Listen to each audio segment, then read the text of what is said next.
So hey aspirants, welcome back to our channel again. So आज हम लोग बात करने वाले हैं 3 अगस्त 2022 के कुछ करंट अफेयर क्वेश्चंस के ऊपर। So let's get start with the first question and the first question is which country emerged as a top country for FDI equity inflow into India. So right answer of first is D which is Singapore. Okay, तो Singapore जो है वो 27.01% जो है वो India में invest करता है सबसे ज़्यादा। इसके अगले नंबर पे आता है, सेकंड नंबर पे यूएसए, ओके, जो कि 17.94% यहाँ पे इन्वेस्ट करता है। थर्ड नंबर पे मॉरिशस आता है 15.98% के साथ। ओके, तो यहाँ पे इंडिया के पास अभी हाईएस्ट इन्वेस्टमेंट आया कितने का, $84,835 मिलियन का।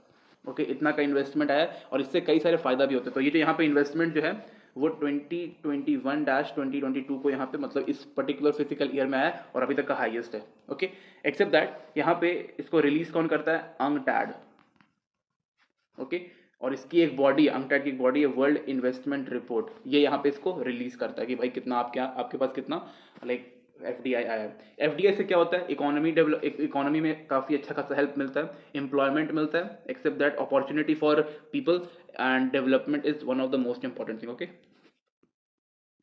so next question is ISRO earn USD of dash million in foreign exchange through satellite launch. Right answer of second is A, which is $279 million dollar. Okay, तो इतना हुआ है। तो इसको अगर हम एक्सचेंज करेंगे इंडियन रुपीज में तो ये 2226 करोड़ रुपीज आता है। ओके, तो यहाँ पे बेसिकली क्या है कि भाई 1975 से लेकर के टिल नाउ डेट यानी कि 2022 तक अभी तक हमने अराउंड 345 फॉरेन सैटेलाइट्स को लॉन्च किया, मतलब दूसरी कंट्रीज को सैटेलाइट्स को जो है वो इसरो ने लॉन्च किया है इंडिया से। ओके, और हमने खुद के 129 डोमेस्टिक सैटेलाइट्स को हमने लॉन्च किया। ओके, तो ये कुछ यहाँ पे आंकड़ा है। और ये जो 345 सैटेलाइट जो है ये अराउंड 34 डिफरेंट कंट्रीज से हमने लॉन्च किया है। किसकी सहायता से, PSLV। ओके, एंड यहाँ पे जर्मनी एंड साउथ कोरिया जो है दो ऐसी कंट्री है जो सबसे पहले आए थे हमसे मतलब बोलने की लाइक प्लीज सर आप हमारे सैटेलाइट को लॉन्च कर दीजिए। ओके, इसरो जो है वो इस तरीके की चीज़ें करते रहता है एंड जितने भी हमारे ग्लोबल क्लाइंट है उनकी हेल्प करता है सैटेलाइट्स को लॉन्च करने में। ओके, यहाँ हमारे यूनियन मिनिस्टर जितेंद्र सिंह जो थे इन्होंने इस चीज़ को यहाँ पे बताया था कि हमने इतना अब तक बनाया है, जो कि काफ़ी अच्छी बात है। And union minister Jitendra Singh जो हैं वो साइंस एंड टेक्नोलॉजी के मिनिस्टर हैं। ओके, तो काफ़ी अच्छी बात है, कोई प्रॉब्लम यहाँ पे नहीं है, याद रखिएगा इस चीज़ को।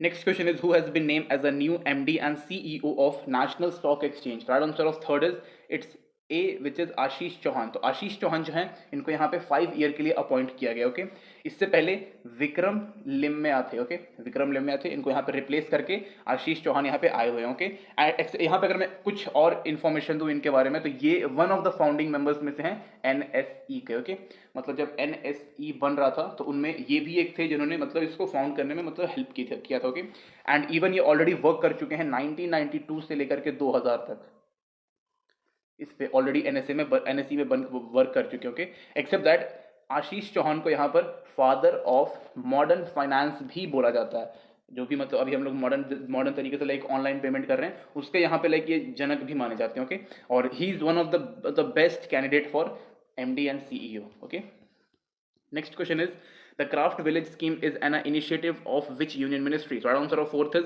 B, which is Union Ministry of Textile. Okay, तो ये इंपॉर्टेंट है। तो इस क्राफ्ट विलेज स्कीम में क्या होगा, तो बेसिकली यहाँ पे टेक्सटाइल को और टूरिज्म को दोनों को यहाँ पे इंटरलिंक किया जाएगा। ओके, एंड इसके थ्रू जो हमारा डेवलपमेंट है वो किया जाएगा। इससे क्या होगा, यहाँ पे हमारा क्राफ्ट भी प्रमोट होगा, साथ में टूरिज्म भी आएगा। तो क्राफ्ट से टूरिज्म को लेके आने की यहाँ पे बात की गई। साथ में बोला गया कि भाई जितना भी यहाँ पे क्राफ्ट के लिए यहाँ पे हैंडी क्राफ्ट के लिए जो क्लस्टर चाहिए होता है उसका यहाँ पे इंफ्रास्ट्रक्चर भी डेवलप किया जाएगा और प्रोवाइड किया जाएगा किनको, विलेजेस को। ओके, यहाँ पे कुल 8 अलग अलग क्राफ्ट विलेज यहाँ पे सेलेक्ट किया गया है। ओके, एंड इनको जो है फाइनेंशियली इंफ्रास्ट्रक्चर और अलग अलग चीज़ें यहाँ पे प्रोवाइड की जाएगी। इवन इनको यहाँ पे प्लेटफॉर्म भी प्रोवाइड किया जाएगा जिसके थ्रू ये जो अपना प्रोडक्ट है वो आगे भेज सकते हैं। Okay, next question is Chabahar port which was seen in the news is located in which country? Right answer of fifth is it's C, which is Iran. तो ईरान में यहाँ पे छाबहार पोर्ट है। ओके, छाबहार पोर्ट जो है वो India ने यहाँ पे लिया हुआ है। ओके, क्यों, क्योंकि इसके बगल में लाइक बिल्कुल अगर हम ऐसी बात करें तो यहाँ पे पाकिस्तान है, यहाँ पे ईरान है। ओके, और यहाँ पे ग्वादर पोर्ट है और यहाँ पे छाबहार पोर्ट है। तो ग्वादर पोर्ट जो है वो चाइना ने लिया हुआ, तो इसको यहाँ पे हमने इंडिया ने ले लिया। ओके, तो हमने क्यों लिया है, ताकि इस पर्टिकुलर पोर्ट से हम लोग सेंट्रल एशिया में जा सकें। तो यहाँ पे बेसिकली हमारा यही प्लान है। और ये अभी न्यूज़ में क्यों था, बिकॉज जो मैंने अभी बताया वो काफ़ी पुराना है। ठीक है, लाइक काफ़ी पुराना है, ज़्यादा भी नहीं लेकिन पुराना है। छाबर पोर्ट यहाँ पे अभी छाबहार डे था, तो हमने छाबहार डे भी यहाँ पे सेलिब्रेट किया कब, 2 अगस्त को, यानी कि हमने कल इसको सेलिब्रेट किया था।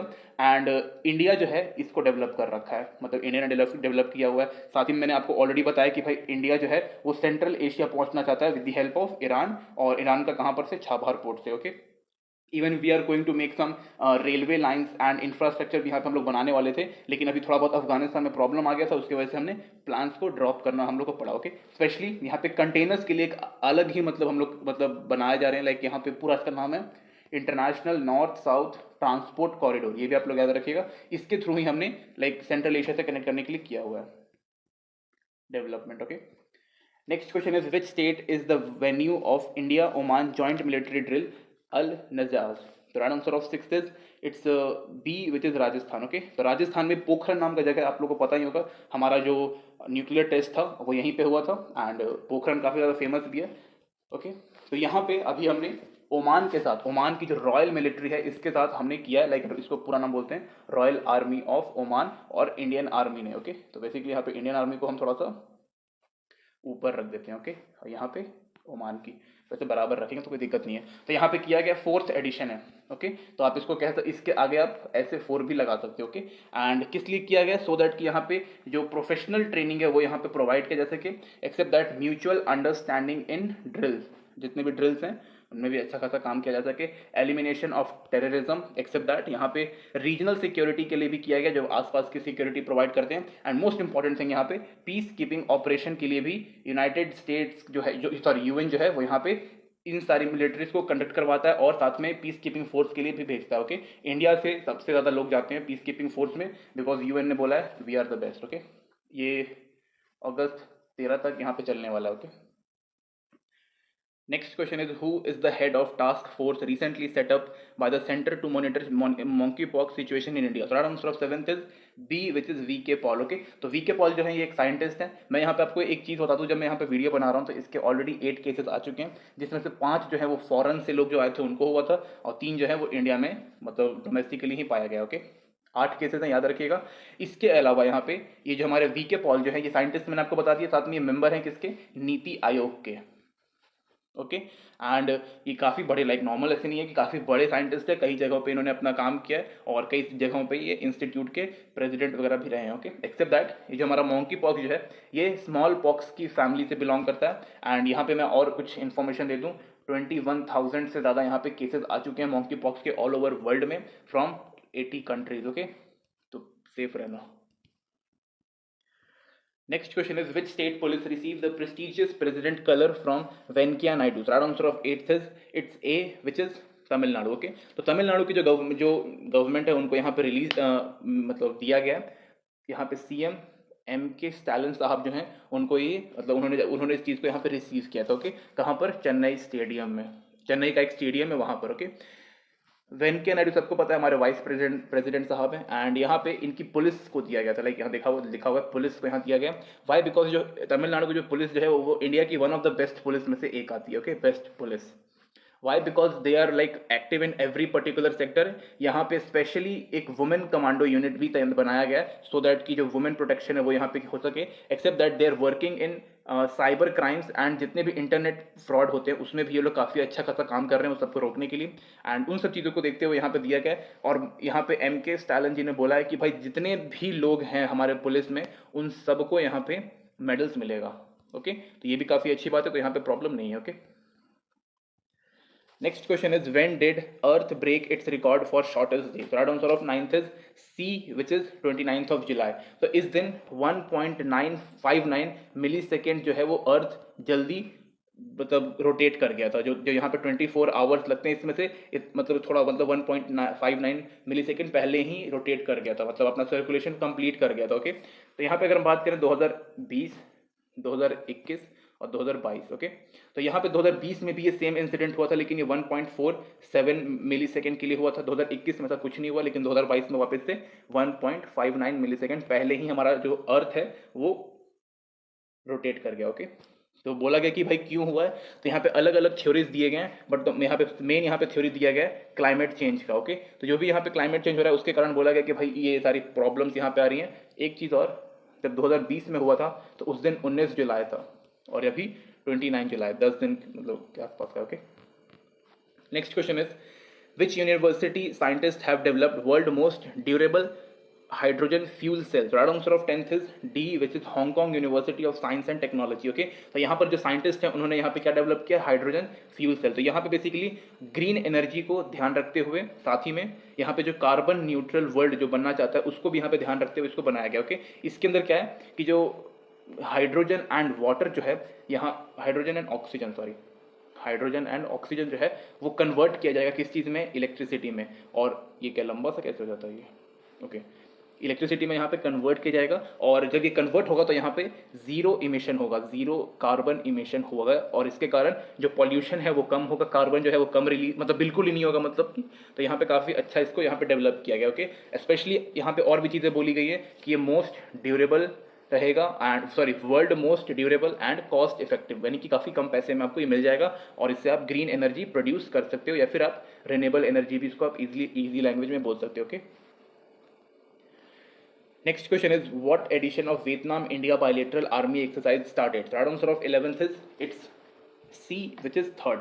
ओके, तो हम लोगों ने यहाँ पे थर्ड एडिशन किया है किस चीज़ का, वियतनाम इंडिया बायलैटरल। तो यहाँ पे बायलैटरल एक आर्मी एक्सरसाइज, इंडिया और वियतनाम के काफ़ी अच्छे खासे यहाँ पे रिलेशंस हैं। इवन जो हमारा कल्चर भी है वो समहाउ थोड़ा थोड़ा मिलता है। वाई, बिकॉज इंडिया में भी बुद्धिस्ट लोग रहते हैं, वियतनाम में भी बुद्धिस्ट लोग रहते हैं, इसकी वजह से। ओके, एंड एक्सेप्ट दैट यहाँ अगर हम बात करें तो यहाँ पे हरियाणा में हुआ था, हरियाणा में एक जगह है चंडी मंदिर, उसमें यहाँ पे हुआ था 1 अगस्त से लेकर के 20th ऑफ अगस्त तक ये होने वाला है, कोई यहाँ पे प्रॉब्लम नहीं है।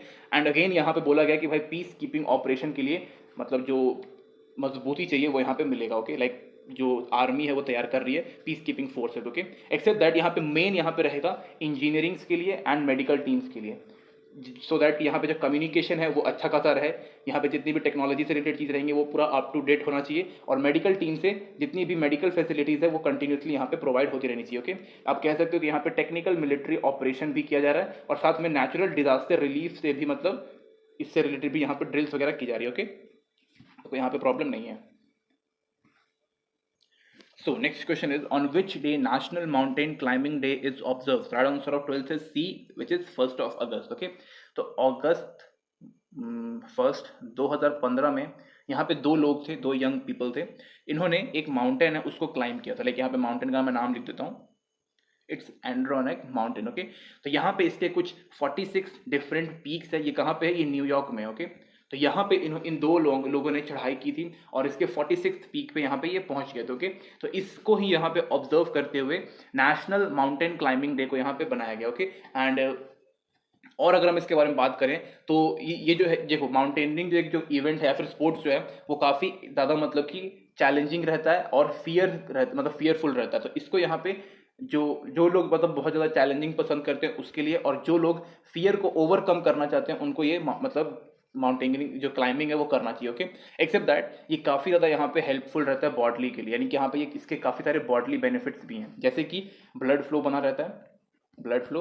एक्सेप्ट दैट यहाँ पे relief, stress relief, not relief, it's stress relief. Okay, stress relief रहता है and physical and mental benefits भी बहुत सारे होते हैं। मतलब फिजिकल तो मैंने बोल दिया, मेंटल भी समझ जाओ कि भाई मतलब नया वातावरण मिलेगा तो वहाँ पे मतलब पूरा रिलैक्स हो जाओगे आप लोग। साथ ही में following passion, like if you have a passion of climbing mountains and all this thing, अगर आपको पहाड़ बहुत ज़्यादा पसंद है तो उसके लिए भी यहाँ पे प्रेरित करके जाता है। Okay, so next question is when was World Wide Web Day is observed? Right answer of 13th is C, which is 1st of August. Okay, तो 1st of August को यहाँ पे उन लोगों को ऑनर किया जाता है जिन्होंने इस वर्ल्ड वाइड वेब को यहाँ पे डेवलप किया था। ओके, इनके कारण ही जो हम लोग जो इंफॉर्मेशन जो है वो फ्रीली यहाँ पे लाइक ब्राउज कर पाते हैं, सर्च कर पाते हैं, और इनकी बदौलत ही हम लोग ऑल ओवर वर्ल्ड से यहाँ पे इंटरकनेक्टेड है थ्रू आवर कंप्यूटर सिस्टम, या फिर अभी तो मोबाइल फोन आ गया है तो उसके थ्रू यहाँ पे हम लोग ग्लोबल सिस्टम से यहाँ पे कनेक्टेड है। तो इनको ही यहाँ पे ऑनर करने के लिए, याद करने के लिए कि यहाँ पे कुछ लोग थे जिन्होंने वर्ल्ड वाइड वेब यानी कि WWW को यहाँ पे इजाद किया था, यानी कि डिस्कवर बनाया था। ओके, तो उनको ही यहाँ पे याद करने के लिए। Okay, next question is who has recently become the Director General of Indian Council of Agricultural Research? So right answer of 14th is D, which is Himanshu Pathak. Himanshu Pathak ji जो हैं वो यहाँ पर ये एक साइंटिस्ट हैं। ओके, साइंटिस्ट हैं एंड साथ ही में ये secretary of department of agriculture research and education के ये सेक्रेटरी हैं, ओके, याद रखिएगा इस चीज़ को। साथ ही में ये यहाँ पे ये ऑलरेडी इससे पहले ये director of national institute of abiotic stress management, okay, abiotic stress management के भी ये डायरेक्टर रह चुके हैं और काफ़ी यहाँ पे इनके पास जो एक्सपीरियंस है वो काफ़ी वैल्यूएबल है। वाई? बिकॉज इनके लाइक एग्रीकल्चर में इन्होंने लाइक काफ़ी अच्छा खासा इन्होंने नाम कमाया। एक्सेप्ट दैट इन्होंने पीएचडी किया है किस चीज़ में? सॉइल साइंस में और एग्रीकल्चरल केमिस्ट्री में, इसलिए इनको यहाँ पे डायरेक्टर जनरल बनाया गया। Okay, why? Because he is having a very valuable experience and experience matter. Okay, आपको संस्था याद रखनी है और कौन हेड है आपको ये याद रखना। Okay, so next question is which state government has recently decided to create 7 new districts? Right answer of 15th is B, which is West Bengal। तो वेस्ट बंगाल की जो गवर्नमेंट है उन्होंने बोला है कि भाई यहाँ पे बेटर एडमिनिस्ट्रेशन के लिए हमने यहाँ पे 7 अलग अलग नए डिस्ट्रिक्ट्स को क्रिएट किया सो दैट कि इनको ईजिली यहाँ पे लाइक लोगों को रिप्रेजेंट किया जा सके, उनकी जो प्रॉब्लम्स है उनको सॉल्व किया जा सके और काफ़ी रिलायबल हो जाएगा इसके बाद चीज़ों को करने के लिए, जितना भी एडमिनिस्ट्रेशन है उसको संभालने के लिए। ओके, पुलिस वगैरह भी इजीली मैनेज कर पाएगी चीज़ों को। ओके, यहाँ पे अलग अलग मैंने 7 जो डिस्ट्रिक्ट्स हैं यहाँ पे मैंने नेम कर दिए हैं और याद रखिएगा आपको याद होना चाहिए। वाई? बिकॉज यहाँ पे आपको 4 अलग अलग डिस्ट्रिक्ट्स के नाम दे देगा और एक उसमें से कोई अलग रहेगा, बोलेगा इसमें से पुराना वाला कौन सा या फिर नया वाला कौन सा है, तो इस तरीके से आपको याद रखना है। ओके, वेस्ट बंगाल है और यहाँ पे 7 जब नए यहाँ पे डिस्ट्रिक्ट क्रिएट हो गए हैं तो अब वेस्ट बंगाल में मिला जुला के 30 हैं। ओके, याद रखिएगा इस चीज़ को। एंड सीएम ममता बनर्जी हैं यहाँ की, इन्होंने इस चीज़ को यहाँ पे अनाउंस किया था। And 4th most populated state है, इसलिए मैंने कहा कि जो रिप्रेजेंटेशन है वो काफ़ी इजी हो जाएगा। एंड 14th लार्जेस्ट स्टेट है इंडिया का। Okay, next question is who has been appointed as a new police commissioner of Delhi recently? Right answer of 16th is A, which is Sanjay Arora. Okay, Sanjay Arora ji जो हैं वो एक आईपीएस ऑफिसर हैं Tamil Nadu cadre के। आप लोगों ने वीरप्पन का नाम सुना होगा, तो वीरप्पन को पकड़ने में भी इनका काफ़ी बड़ा योगदान रहा है। उस टाइम पे वो एसपी का मतलब पोस्ट संभाले हुए थे और अभी इन्होंने काफ़ी मतलब इनका लाइक अभी रिटायरमेंट भी होने वाला है इनका 2025 में। ओके, तो अब इनको रिटायर कर दिया जाएगा, लेकिन उससे पहले इनको पुलिस कमिश्नर बनाया गया किसका? दिल्ली का। Okay, except that Rakesh Asthana जो थे इससे पहले दिल्ली पुलिस कमिश्नर थे और अब इनको बनाया गया। संजय अरोड़ा के बारे में अगर हम बात करें तो ये ऑलरेडी यहाँ पे आईटीबीपी के डायरेक्टर जनरल रह चुके हैं। डायरेक्टर गलत हो गया यहाँ पे, आईटीबीपी डायरेक्टर जनरल रह चुके हैं और भी ये कई जगह रह चुके हैं। साथ में इनको चीफ मिनिस्टर से यहाँ पे गैलेंट्री मेडल भी मिला है। किस चीज़ के लिए? वीरप्पन को पकड़ने के लिए, जो कि काफ़ी इंपॉर्टेंट चीज़ था। ओके, लाइक इनकी लाइफ का सबसे बड़ा इंपॉर्टेंट रोल था। Next and the last question is recently who has become the youngest athlete of India to participate in Commonwealth Games in 2022? Third answer of 17th is it's B, which is Anahat Singh. Okay, Anahat Singh जो है वो यहाँ पे 14 year की एक girl है और ये यंगेस्ट प्लेयर बन चुकी है कॉमनवेल्थ गेम्स को खेलने के लिए। Okay, she played badminton and squash.